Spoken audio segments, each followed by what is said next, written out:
오늘은 산상수훈 말씀 결론 부분입니다. 좁은 문, 좁은 길을 예수님께서 말씀하시고, 지난주에는 거짓 선지자에 대해서 말씀하셨고, 오늘 본문은 거짓 신자에 대한 말씀입니다. 두 가지 종류의 신자가 있습니다. 하나는 참된 신자입니다. 참된 기독교인은 자기의 구원을 위해서 오직 예수 그리스도만을 신뢰합니다.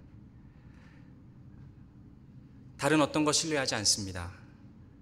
또 다른 신자가 있는데요, 이 사람은 거짓 신자입니다. 거짓 신자는 마지막 심판날까지 자기가 구원받은 줄 알고 삽니다. 그런데 마지막 날에 예수님을 만나보니까 주님께서 하시는 말씀이, 내가 너희를 도무지 알지 못하니 불법을 행하는 자들아 내게서 떠나가라, 이런 말씀을 하시는 거예요. 평생을 나는 구원받았다라고 생각하며 살았는데 나중에 보니까 사실은 자기가 구원받지 못하고 있었던 것입니다. 자기에게 속았던 것이고 자기는 그것도 모르고 살고 있었던 것입니다. 왜 스스로 속고 살았을까요?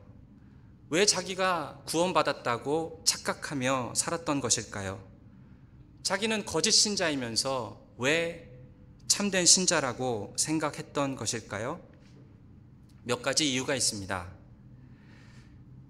구원에 대해서 스스로 거짓된 확신을 갖는 이유는, 첫째로 이 구원의 확신에 대해서 잘못된 교리를 갖고 있기 때문입니다. 잘못 이해해서 그렇습니다. 주님께서는 21절에서 이렇게 말씀하십니다. 나더러 주여 주여 하는 자마다 다 천국에 들어갈 것이 아니요 다만 하늘에 계신 내 아버지의 뜻대로 행하는 자라야 들어가리라. 주님께서는 지금 주여 주여라고 말하는 것 자체를 비판하시는 것이 아닙니다. 주여 주여라고 해야죠. 정말 주여 주여라고 하는 사람이 믿는 사람입니다.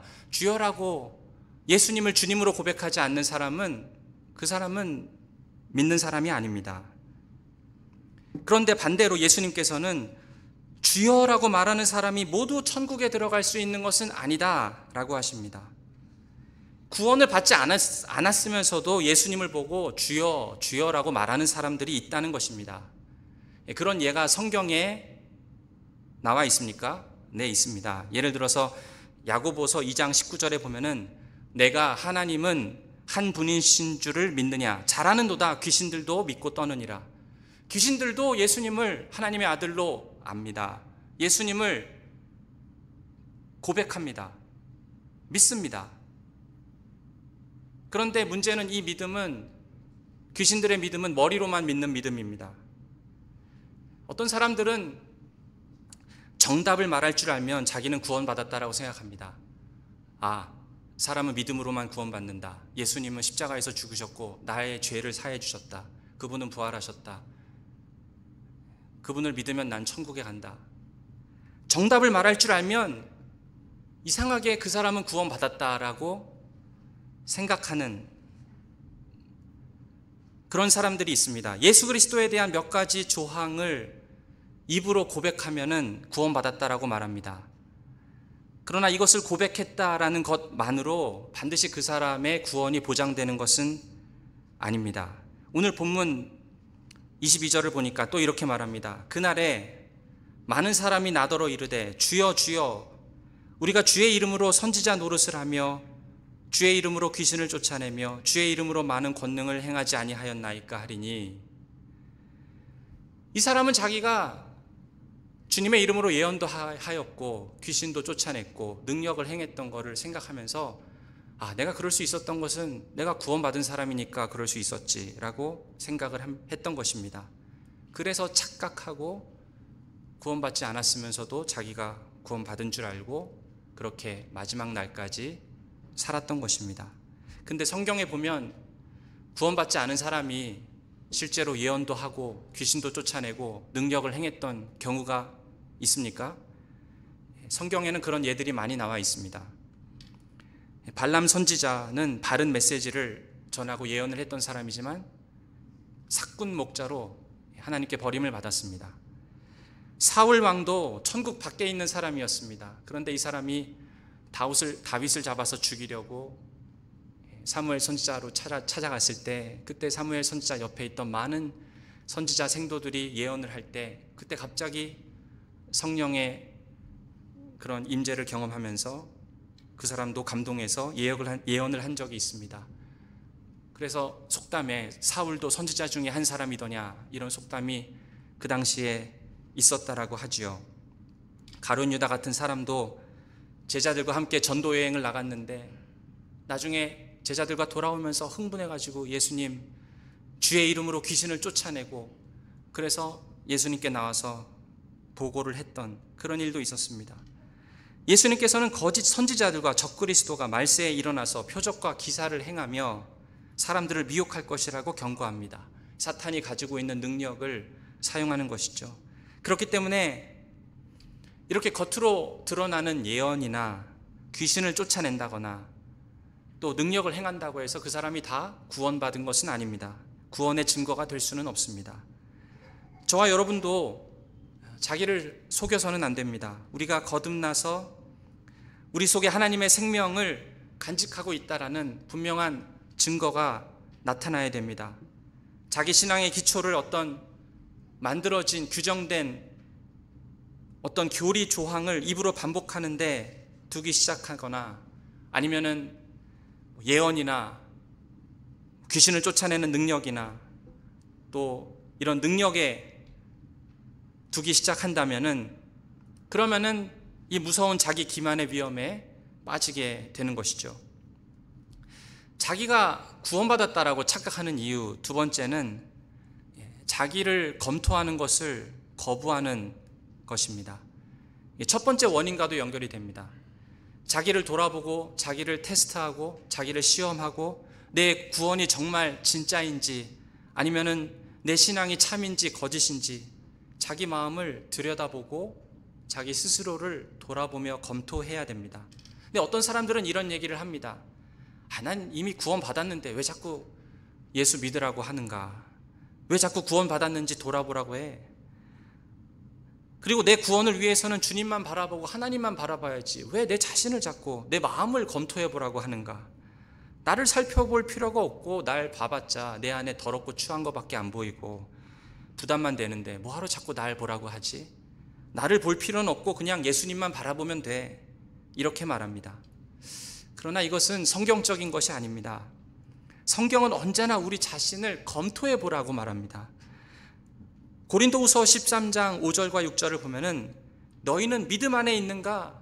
너희 자신을 시험하고 너희 자신을 확증하라. 예수 그리스도께서 너희 안에 계신 줄을 너희가 스스로 알지 못하느냐? 그렇지 않으면 너희는 버림받은 자니라. 우리가 버림받은 자 되지 아니한 것을 너희가 알기를 내가 바라고, 내가 정말 구원받은 것이 맞는지 자기 믿음을 시험해보고 자기 마음을 검토해보고 돌아보고 하나님과의 관계 안에서 내가 정말 구원받은 것 맞구나, 그 관계 안에서 점검해보라는 것입니다. 그것을 늘 깨닫는 삶을 살아야 됩니다. 그것이 건강한 신앙입니다. 어떤 사람들은 예수 그리스도를 믿기만 하면 천국에 들어가기 때문에 뭐 어떻게든 살든 상관이 없다라고 말합니다. 믿음은 그만이고 순종은 그냥 하면 좋은 것이고 안 하면 좀 할 수 없는 것이고, 그래도 어차피 난 천국 가니까 순종을 꼭 하지 않아도 괜찮다라고 말합니다. 어차피 천국에 갈 것 아닌가, 꼭 순종할 필요는 없어, 이렇게 생각을 합니다. 그런데 순종은 믿음만큼 중요합니다. 요한일서 2장 4절에 보시면은 그를 아노라 하고 그의 계명을 지키지 아니하는 자는 거짓말하는 자요 진리가 그 속에 있지 아니하되. 요한일서 1장 6절은 이렇게 말합니다. 만일 우리가 하나님과 사귐이 있다 하고 어두움에 행하면 거짓말을 하고 진리를 행하지 아니함이거니와. 이 거짓 그리스도인들은 나는 기독교인이다, 나는 하나님과 관계를 갖고 있다, 나는 예수 그리스도를 믿는다라고 말합니다. 그러나 여전히 그들은 죄 가운데 살고 있습니다. 이것은 거짓이라고 요한은 말씀했던 것이죠. 아무리 많은 말로 예수 그리스도를 믿는다고 해도 그 사람의 생활이 변함없이 사악하다면 그는 그리스도인이 아닙니다. 이것을 발견하는 방법은 우리 자신을 시험하고 검토하는 것입니다. 자기를 시험하고 자기 마음을 살피는 것입니다. 이거는 고통스럽고 불쾌한 일입니다. 기분 좋은 일이 아닙니다. 그러나 해야만 하는 일입니다. 그리스도의 복음을 전파하고 바른 교리를 알고 말씀을 전파하는 일에, 성경을 읽는 일에 열심을 내어도 우리가 서기관과 바리새인들을 보지 않았습니까? 자기 만족과 자기 자랑과 자기 영광을 위해서 얼마든지 할 수 있는 일입니다. 하나님을 향한 사랑 없이 행하는 일은 다 울리는 꽹과리이고 향방 없는 싸움일 뿐입니다. 자기 자신에 대해서 검토하는 것 없이 그냥 덮어놓고 신앙생활하면은 자기 미혹과 자기 기만과 자기를 속이는 그런 무서운 일에 우리는 노출될 위험성이 상당히 큽니다. 그래서 예수님께서는 이것을 설명하기 위해서 참된 신자와 거짓 신자를 구별하기 위해서 한 가지 예를 들어서 설명하십니다. 24절부터 보시면, 그러므로 누구든지 나의 이 말을 듣고 행하는 자는 그 집을 반석 위에 지은 지혜로운 사람 같으리니 비가 내리고 창수가 나고 바람이 불어 그 집에 부딪히되 무너지지 아니하나니 이는 주추를 반석 위에 놓은 까닭이요. 나의 이 말을 듣고 행하지 아니하는 자는 그 집을 모래 위에 지은 어리석은 사람 같으리니 비가 내리고 창수가 나고 바람이 불어 그 집에 부딪힘에 무너져 그 무너짐이 심하니라. 이 비유를 보면은 거짓 신자는 예수님의 말씀을 듣고 행하지 않는 사람입니다. 반대로 참된 신자는 주님의 말을 듣고 행하는 사람입니다. 그러면 거짓 신자의 특징과 참된 신자의 특징이 무엇인지 오늘 말씀을 통해서 살펴보겠습니다. 거짓 신자의 특징이 무엇입니까? 첫째로 거짓 신자는 신앙생활하는 목적이 자기 기쁨입니다. 자기 자신을 기쁘게 하는 것이 목적입니다. 신앙을 갖는 목적이 하나님을 기쁘시게가 아니라 나를 기쁘게입니다. 이 사람은 기독교 안에 있는 어떤 복의 개념을 이해는 합니다. 기독교 안에는 어떤 복이 있더라. 근데 이 사람은 자기의 유익을 구하는 사람이기 때문에 이런저런 종류의 복들이 기독교 안에 있다는 것을 알고 그것을 발견했던 것이죠. 항상 나는 무엇을 얻을 수 있을까? 이 신앙생활이 나에게 뭘 줄 것인가? 신앙을 가지면 나에게 어떤 이익이 생길까? 항상 이런 식의 동기로 움직이는 사람입니다. 거짓 신자가 정말 소원하는 것은 구원에서 오는 이익, 복만을 얻는 데 관심이 있습니다. 참된 신자는 하나님을 알고 점차 주 예수 그리스도를 닮아가기를 열망합니다. 그러나 거짓 신자는 그냥 자기를 기쁘게 하는 데만 열중합니다. 그래서 이런 사람의 특징은 말씀을 전체로 받아들이지를 않습니다. 하나님 뜻을 전체로 알려고도 하지 않습니다. 그냥 성급하게 모래 위에 집을 짓는 사람입니다. 그냥 집만 잘 지으면 된다고 생각합니다. 거짓 신자가 이와 같습니다. 천국에 들어간다고 했으면 됐지, 뭐 더 알 필요가 있는가? 뭘 더 검토해 봐야 되고, 그냥 천국에 들어가면 되는 것 아닌가? 뭐하러 예수님을 더 닮아야 되는가?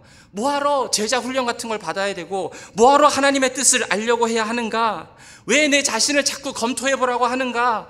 나는 이미 구원받은 것 아닌가? 됐고 그냥 난 구원받았으니까 그렇게 믿고 살래.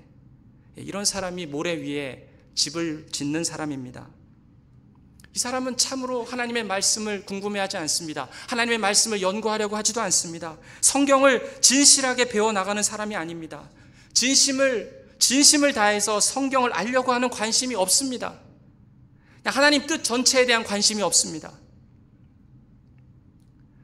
둘째로 거짓 신자는 성경이 자기에게 의미가 있는 한 그 구절만 받아들입니다. 자기에게 호감이 가는 것에만 집중을 합니다. 하나님의 사랑의 교리는 좋아합니다. 그런데 하나님의 공의와 하나님의 심판에 대한 교리는 별로 좋아하지 않습니다. 사랑의 하나님만 좋아하고 의로우신 하나님, 심판하시는 하나님은 인정을 안 합니다. 이 사람은 하나님의 사랑을 나타내는 몇 가지 위대한 성경 구절들을 좀 알고 있습니다. 심지어 외우기까지 합니다. 요한복음 3장 16절, 하나님이 세상을 이처럼 사랑하사 독생자를 주셨으니. 그런데 이 구절에서도 멸망당한다 이런 거 별로 안 좋아합니다. 요한복음 3장 끝까지 읽어보지도 않습니다. 그냥 요한복음 3장 36절에 보면은 이렇게 말씀합니다. 순종하지 아니하는 자는 영생을 보지 못하고 도리어 하나님의 진노가 그 위에 머물러 있느니라. 거짓 신자들은 이런 말씀 좋아하지 않습니다. 그리고 믿으려고 하지도 않습니다. 그저 하나님의 사랑과 용서에만 관심을 갖습니다. 그래서 성경을 볼 때 의식적으로든 무의식적으로든 그냥 몇몇 구절들을 뽑아서 보고 선택하기를 좋아합니다. 이 사람이 전형적인 거짓 신자입니다. 자기를 기쁘게만 하는 성경을 발췌해서 보고 그 나머지 것은 그냥 무시합니다. 이 사람이 모래 위에 집을 짓는 사람입니다. 우리는 부단히 하나님의 말씀에 빛에 비추어서 우리 자신을 검토해야 합니다. 하나님의 말씀을 대하는 태도가 어떠한가가 정말 중요합니다. 하나님의 말씀에 대해서 우리 자신이 검토를 받는 식으로 야고보서에서 말씀하지 않았습니까? 말씀이 우리의 거울이라고요. 그 거울에 우리의 마음을 비춰보는 그런 마음으로 성경을 읽어야 됩니다. 내 적나라한 모습이 말씀을 읽을 때 거기에 드러나고 밝히 성경을 통해서 비춰질 때에 그런 일들이 일어나고 우리가 그 마음을 다루는 그 일이 일어나야 됩니다. 이런 질문을 우리가 해야 됩니다. 나는 성경 말씀 전체를 받아들이는가? 나는 하나님의 뜻을 남김없이 받아들이고 있는가? 나는 사랑의 하나님이라는 것만 받아들이는가? 정말 그것과 똑같이 진노하시는 하나님, 심판하시는 하나님을 나는 믿고 있는가? 나는 긍휼의 하나님을 믿는 만큼 징계하시는 하나님을 믿고 있는가? 거짓 신자들의 특징은 이런 질문을 할 필요조차도 느끼지를 못합니다. 성경을 읽으면서 양심의 가책을 느낀다거나 자기의 죄와 사악한 모습을 직면하면서 불쾌감을 느끼는 것 자체를 싫어합니다. 자기를 불쾌하게 만드는 설교자나 자기를 기분 나쁘게 만드는 성경 자체를 그냥 싫어합니다.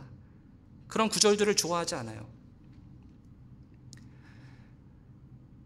정말 세 번째로 궁극적으로 문제가 되는 것은 거짓 신자는 하나님을 진심으로 알려고 하지를 않습니다. 하나님께서 주시는 복은 원합니다. 그런데 하나님은 원하지 않습니다. 하나님을 섬기고자 하는 마음도 없고 자기의 모든 것을 바쳐서 하나님을 예배하고자 하는 그런 소원함이 이 사람에게는 아예 없습니다. 그냥 신앙생활 잘하면 하나님이 자기에게 주실 것이라고 기대하는 그 몇 가지, 그냥 그 몇 가지를 위해서 신앙생활을 합니다. 그런데 이 사람의 진짜 문제는 의에 줄이고 목마름이 정말 그 말이 뭘 뜻하는지 전혀 모릅니다. 이 사람은 거룩하고 마음에 성결한 것이 무엇인지 관심이 없습니다. 이 사람은 그리스도를 닮고 싶어 하지를 않습니다. 그냥 마음만 유쾌해지기를 바랄 뿐입니다. 참된 신자의 특징은 무엇입니까? 두 번째로 진정한 기독교인의 특징은 그러면 무엇입니까? 참된 신자는 하늘에 계신 아버지의 뜻대로 행하는 자가 참된 신자입니다. 21절에 보시면은 나더러 주여 주여 하는 자마다 다 천국에 들어갈 것이 아니요 다만 하늘에 계신 내 아버지의 뜻대로 행하는 자라야 들어가리라. 24절에 그러므로 누구든지 나의 이 말을 듣고 행하는 자는 그 집을 반석 위에 지은 지혜로운 사람 같으리니 라고 하셨습니다. 그럼 하나님의 뜻대로 행하는 것이 무엇입니까? 첫째로 하나님의 뜻대로 행하는 것이 아닌 것이 무엇인지 먼저 말씀드리겠습니다. 하나님의 뜻대로 행하는 것이 그런 의미가 아닌 것은 행위에 의한 구원이 아니라는 뜻입니다. 산상설교를 듣고 그 산상설교에 있는 내용들을 그대로 실천해야만, 거기에 있는 대로 행해야만 그것이 쌓여서 내가 구원을 얻어낼 수 있는 그런 것이 아니라는 것입니다. 우리가 열심히 행위를 해서 의인이 될 수 있습니까? 우리가 팔복 말씀을 같이 살펴보았는데요, 거기 처음에 나오는 복이 뭐라고 하고 있습니까? 심령이 가난한 자는 복이 있나니. 우리가 노력해서 심령이 가난해질 수 있습니까? 우리가 평생 노력한다 할지라도 심령이 가난해질 수 없습니다. 우리가 심령을 가난하게 할 수 있는 그런 노력이 가능하기나 한가라고 물어보는 질문은 우리의 노력으로 우리가 구원을 받을 수 있는가라는 질문과 똑같습니다. 사람은 스스로 노력해서 심령이 가난하게 될 수가 없습니다. 지금부터 죽을 때까지 애를 써도 우리가 만들어낼 수 없는 것입니다. 또 팔복을 보십시오. 애통하는 자나 온유한 자나 의에 줄이고 목마른 자, 긍휼히 여기는 자, 마음이 청결한 자, 이거 우리가 노력해서 될 수 있는 그런 성질의 것들이 아닙니다. 오직 성령 하나님께서 우리 안에서 역사하셔야만 이러한 특징들을 우리가 마음속에 품을 수 있습니다. 그래서 예수님께서 말씀하셨어요. 복되다. 그래서 복된 것입니다. 주님께서 주셨기 때문에 복된 것입니다. 그렇기 때문에 이것은 행위에 대해서 우리가 잘 행해야만 의로워질 수 있다는 그런 의미가 아닙니다. 5장 마지막에 봐도 이런 말씀이 있습니다. 48절에 보면은 그러므로 하늘에 계신 너희 아버지의 온전하심과 같이 너희도 온전하라. 이건 역시 인간의 힘으로 할 수 없는 것입니다. 마태복음 19장 26절에서 예수님께서 말씀하셨습니다. 예수께서 그들을 보시며 이르시되 사람으로서는 할 수 없으나 하나님으로서는 다 하실 수 있느니라. 우리의 능력과 평생 고민하고 애쓴다 해도 할 수 없는 그것을 하나님께서는 하실 수 있느니라. 그러므로 우리가 의롭다 함을 얻는 것은 율법의 행위로 되는 것이 아니라 믿음으로 되는 것입니다. 또한 아버지의 뜻대로 행하는 자가 참된 신자라고 했는데 이 말은 그냥 완전주의를 말하는 것이 아닙니다. 산상수훈에 있는 모든 명령 하나하나를 다 지키고 평생 죄 없이 완벽하게 다 지켜야 구원받을 수 있다, 그런 의미가 아닙니다. 완벽주의가 아닙니다. 아까 앞에서는 우리가 쌓은 여러 가지 행함과 노력과 이런 것들이 쌓이고 쌓여서 공로가 되어서 구원받을 수 있다, 그런 가르침이 아니라고 제가 말씀드렸죠. 예. 또 한 가지는 완전주의가 그런 뜻이 아닙니다. 완전주의, 아버지의 뜻대로 행하라라는 그 말씀은 내가 완벽해져야 구원받는다라는 것이 아닙니다. 요한일서 1장 8절은 말합니다. 만일 우리가 죄가 없다고 말하면 스스로 속이고 또 진리가 우리 속에 있지 아니할 것이요. 예수님께서는 우리가 죄 없이 완벽해져야, 모든 것들을 완벽하게 지켜야 구원 얻을 수 있다, 그렇게 가르치시는 것이 아닙니다. 그게 하나님의 뜻대로 행하는 자가 반석 위에 집을 세운 자다, 그렇게 말씀하시는 것이 아닙니다. 그렇다면 무엇입니까? 참된 신앙인의 특징은 무엇입니까? 둘째로 이 믿음을, 참된 신앙인은, 이 사람은 순종을 믿음만큼 중요하게 생각합니다. 야고보서 2장 26절에 보시면 영혼 없는 몸이 죽은 것 같이 행함이 없는 믿음은 죽은 것이니라. 행함이 없는 믿음은 죽은 것이니라. 이것이 구원 얻는 신앙에 대한 완벽한 정의입니다.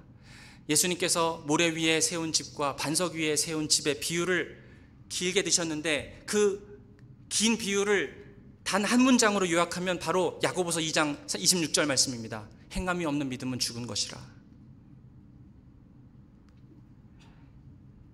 행함이 없는 믿음은 죽은 믿음입니다. 살아있는 믿음에는 반드시 같이 따라오는 것이 있습니다. 그것은 순종입니다. 우리가 행함으로 구원 얻는 것은 아닙니다. 우리는 믿음으로만 구원 얻습니다. 근데 그것이 살아있는 믿음, 구원 얻는 믿음이라면 그냥 혼자 오지 않습니다. 반드시 쌍으로 따라오는 것이 있는데, 결과적으로 오는 것이 있는데, 그것이 순종입니다. 다시 말하면 순종이 따라오지 않는 믿음은 진짜 믿음이 아닙니다. 우리가 뭔가를 믿는다면 그 믿음이 진짜 사실인 것처럼 행동으로 드러난다라는 것이죠. 우리가 믿습니까? 그러면 믿으면 그것이 사실인 것처럼 행동하는, 우리의 행동이 따라오게 되어 있다라는 것입니다. 믿는다 하면서도 실제 행동에서는 전혀 그런 믿음의 증거가 보이지 않는다면 그것은 믿음이 아닙니다. 물론 개인적으로 차이는 있을 수 있습니다. 어떤 사람은 30배, 어떤 사람은 60배, 어떤 사람은 100배의 열매를 맺을 수 있습니다. 개인적으로 차이가 있을 수 있습니다. 그러나 참된 믿음은 반드시 순종이 따라옵니다. 성경의 믿음은 그런 거짓 믿음이 아닙니다. 천국 가는 믿음은 말뿐인 믿음이 아닙니다. 예수님을 나의 구주로 고백하고 그분을 닮아가고자 하는 믿음은 그런 믿음이 아닙니다. 정말 믿는 사람은 순종이 믿음만큼 중요하다고 생각합니다. 나더러 주여 주여 하는 자마다 다 천국에 들어갈 것이 아니요 다만 하늘에 계신 내 아버지의 뜻대로 행하는 자라야 들어가리라. 이것이 신약 성경 전체의 메시지입니다. 내가 지혜로운 사람인가? 내가 어리석은 사람인가? 어떻게 알 수 있습니까? 우리가 산상수훈의 메시지를 들을 때에 우리 마음속에 거부감이 느껴지고 반발이 느껴지십니까? 예수님의 산상 설교를 싫어하십니까? 그러면 여러분은 어리석은 사람입니다. 거짓 신자는 자기 신앙을 검토해보라는 이 말씀을 아주 불쾌하게 생각합니다. 왜냐하면 자기를 검토하면 그 검토 자체가 자기를 불안하게 만들기 때문입니다.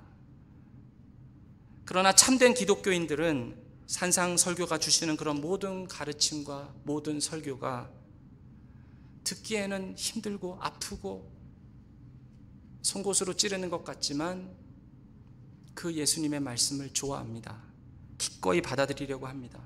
그냥 본문에 있는 마음에 드는 한두 구절을 선택하는가 이런저런 구절을 골라서 읽지 않습니다. 성경의 모든 구절에 귀를 기울입니다. 하나님 말씀 전체가 내 자신을 검토하기 시작합니다. 그 하나님의 말씀이 내 마음속에 그것이 하나님의 말씀이라면 그 말씀을 들으려고 하는 마음이 있습니다. 하나님의 말씀이 나를 도전하고 내 마음을 들추어내고 내 마음속에 있는 더럽고 냄새나는 것까지 밝히 보여주신다 할지라도 그거를 불쾌하게 생각하는 것이 아니라 그래야 내가 산다라고 생각하고 내 삶이 내 생명이 이 말씀에 걸려있는 것처럼 생각하고 그 말씀을 붙잡습니다. 왜냐하면 하나님의 모든 말씀을 받으려고 하기 때문입니다. 다른 말로 표현하면 기독교인은 참된 신자는 하나님 말씀 앞에서 겸손합니다. 그리고 주님의 말씀에 자기를 복종시킵니다. 이 사람은 심령이 가난한 사람입니다. 내 스스로는 도저히 나 자신을 구원할 수 없고 누군가가 나를 도와줘야만 나에게 소망이 있는 사람이 바로 나구나. 그래서 자기 죄 때문에 이 사람은 마음에 애통함이 있습니다. 다른 사람이 나에 대해서 비난하고 평가하고 심지어 하나님께서 나에 대해서 징계한다 하실지라도 그냥 마땅하다고 생각합니다. 저 사람이 나를 진짜 알면은 이 정도로 그치지 않을 것 같아 라고 생각합니다. 그래서 마음이 온순하고 온유합니다. 자기 안에 어떤 의가 없다라는 걸 알기 때문에. 그래서 이 사람은 하나님의 의에 굶주립니다. 의에 줄이고 목마릅니다. 그래서 하나님께서 은혜로 채워주시면 또 배고파하고 또 그 의를 찾으려고 합니다.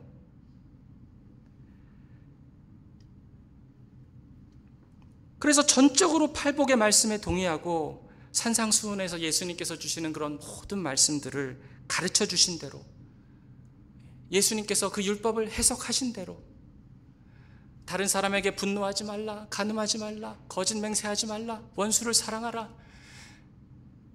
율법주의자들과 바리새인과 서기관들이 자기 멋대로 해석한 그 말씀들을 쫓아가는 것이 아니라 그냥 멋져 보이고 의롭게 보이는 몇 가지 조항들만 붙잡으면 자기가 의롭게 된 자라고 착각하며 사는 그런 성경 해석이 아니라 예수님의 율법 해석을 붙잡습니다.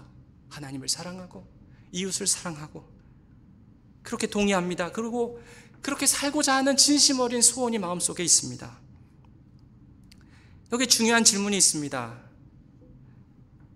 저와 여러분은 산상설교의 가르침대로 정말 살기를 원합니까? 이것이 정말 우리의 진정한 소원이 되고 있습니까? 우리가 정말 이것을 바라고 있습니까? 그러면 이런 사람은 지혜로운 사람이고 반석 위에 집을 짓는 사람입니다. 이 사람은 참된 신자입니다. 지금 이 사람은 마음속에 그런 갈급함이 있습니다. 자기의 현재 믿음의 상태에 그냥 만족하지 않습니다. 주님, 나도 손양원 목사님처럼, 주길철 목사님처럼 그런 믿음의 사람 되고 있습니다. 존 칼빈처럼, 개혁자들처럼, 용기 있게 일어났던 마틴 루터처럼, 히브리서 11장에 기록되어 있는 그런 믿음의 선진들처럼, 나도 사도 바울처럼 될 수 있다면, 나도 복되신 우리 주님처럼 될 수 있다면, 정직하게 그렇게 말할 수 있는 사람은 참된 신자입니다. 반석 위에 집을 세우는 사람입니다. 예수님께서 지금 우리한테 죄가 있는가 없는가 이걸 물어보는 것이 아닙니다. 완전한가 이걸 물어보고 있는 것이 아닙니다. 노력이 부족하면 천국에 들어갈 수 없다 이런 건 말씀하시는 것이 아닙니다. 주님께서 물어보시는 것은 나는 정말 어떤 사람이 되고 싶은가? 내 마음의 소원이 정말 무엇인가? 내가 예수 그리스도를 정말 닮아가고 싶은가? 그것을 물어보고 계시는 것입니다. 하나님의 뜻대로 행한다는 것은 주님의 교훈을 전부 받아들이는 믿음입니다. 예수님을 믿는 믿음은 성경을 믿는 믿음입니다. 성경의 가르침 모두를 그대로 받아들입니다. 그뿐 아니라 그렇게 다 행하지 못하는 자기의 모습 때문에 슬퍼하고 애통해합니다. 순종할 수 있기를 바라고 기도하기 시작합니다. 바라고 구하고 두드리고 찾기 시작합니다. 그러나 부족한 자기를 생각해 볼 때 마음이 무너집니다. 사람으로는 할 수 없으되 그러나 하나님으로는 하실 수 있느니라는 약속을 붙잡습니다.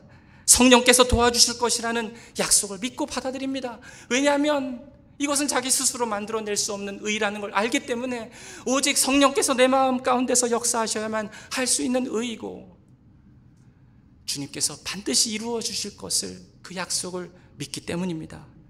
그것이 바로 예수 그리스도만을 철저하게 신뢰하는 믿음입니다. 자기의 구원을 위해서 그리스도만을 신뢰하는 믿음입니다. 그리고 그 순종의 열매를 맺을 때까지 그것을 계속해서 밀고 나갑니다. 구하고 찾고 두드립니다.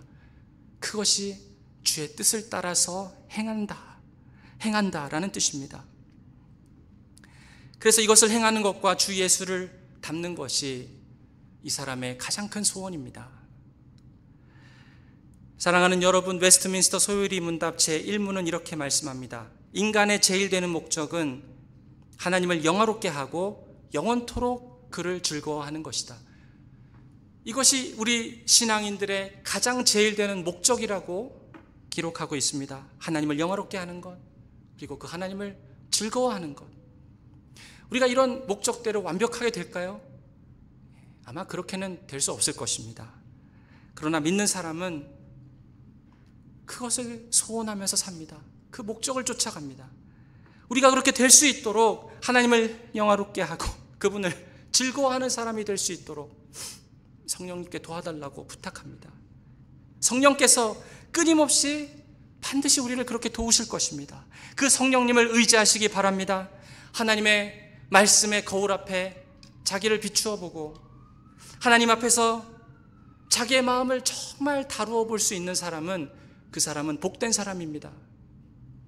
이 사람은 자기 집을 반석 위에 세우는 지혜로운 사람입니다. 여러분은 반석 위에 집을 짓고 있습니까? 아니면 모래 위에 집을 짓고 있습니까? 만약 여러분께서 지금 모래 위에 집을 짓고 있는 것이라면 그 집은 반드시 무너질 것입니다. 심판날에 무너질 것입니다. 그러나 아직은 기회가 있습니다. 하나님께 고백하시고 이 사실을 인정하고 하나님의 긍휼과 자비하심을 그것만을 다시 한번 붙드시고 의지하시기 바랍니다. 하나님의 모든 말씀을, 하나님의 그 모든 말씀을 나의 마음을 비추는 거울로 받아들이시기 바랍니다. 주님과 같이 되기를, 주님을 닮아가기를 간절히 소원하시기 바랍니다. 그러면 주님께서 저와 여러분을 저 천국의 길로 반드시 인도하실 것입니다. 그런 은혜와 복이 여기 있는 모두에게 있으시기를 주님의 이름으로 축원드립니다. 시간 기도하겠습니다.